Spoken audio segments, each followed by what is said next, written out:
Mahalakshmi scheme కింద ఆర్టీసీకి 374 కోట్లు ఫైల్ పై తొలి సంతకం చేసిన డిప్యూటీ సీఎం బట్టి విక్రమార్క. మంత్రులుగా బాధ్యతలు చేపట్టి సీతక్క, పొంగులేటి, దామోదర్ రాయ నరసింహ, ఉత్తమ్.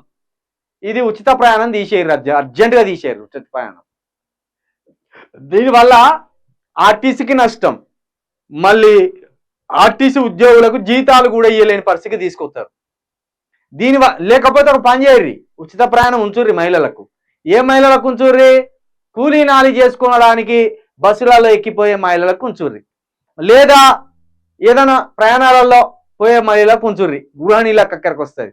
కానీ వర్కింగ్ ఉమెన్స్ కి తీసేయండి. వర్కింగ్ ఉమెన్స్ కి 30,000 దాటిన వర్కింగ్ ఉమెన్స్ కి ఉచిత బస్ ప్రయాణం తీసేయండి. వాళ్ళే అత్యధికంగా వాడుకుంటారు. ఆ విషయాన్ని గీ తల్లి చెప్తాను, జర చూడు. ఈ తల్లికి తెలిసిన తెలివి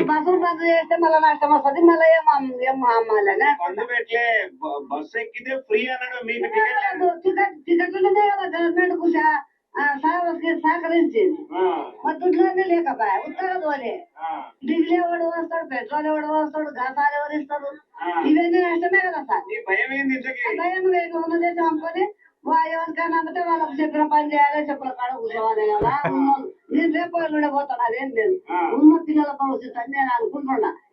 నాకు చదువు నువ్వు రాదు. గీయకున్న తెలియలేదు మీకు.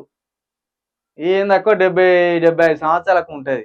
అన్ని ఫ్రీకి ఇచ్చుకుంటా పోతే మళ్ళీ ఇవన్నీ ఎవడు కొంటాడు అని చెప్తాను. డీజిల్ ఎవడు పోతాడు, పెట్రోల్ ఎవడు పోతాడు, ఇవన్నీ ఏం పోతాడు అని అంటే ప్రొఫెసర్ నాగేశ్వరరావు అంటాడు కదా సన్యాసి.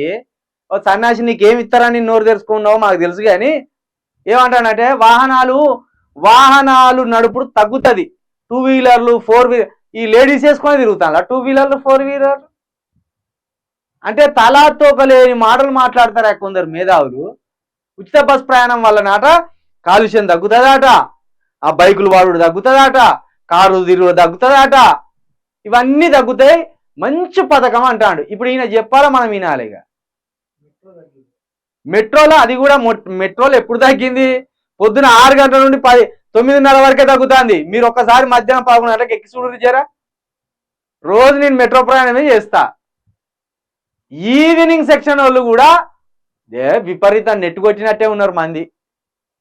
అయితే కొంత రేవంత్ రెడ్డి బస్సు ప్రయాణం, ఉచిత బస్సు ప్రయాణాన్ని బ్లేమ్ చేయడానికి ఖాళీగా ఉన్నప్పుడు చూసి ఫోటో కొట్టి మెట్రోలో కూడా మంది తగ్గిన అంటాను. కానీ మెట్రోలో మంది తగ్గే ప్రసక్తే లేదు. ఎట్రోలు అటే పోతారా హైదరాబాద్లో, నువ్వు ఎక్కడ చూడు రద్దే ఉంటుంది.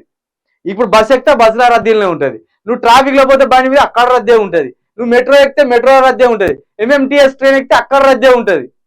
మరి జనం ఎక్కంచెల్లా వచ్చిన వీళ్ళంతా కానీ మొత్తం రద్దే ఉంటుంది.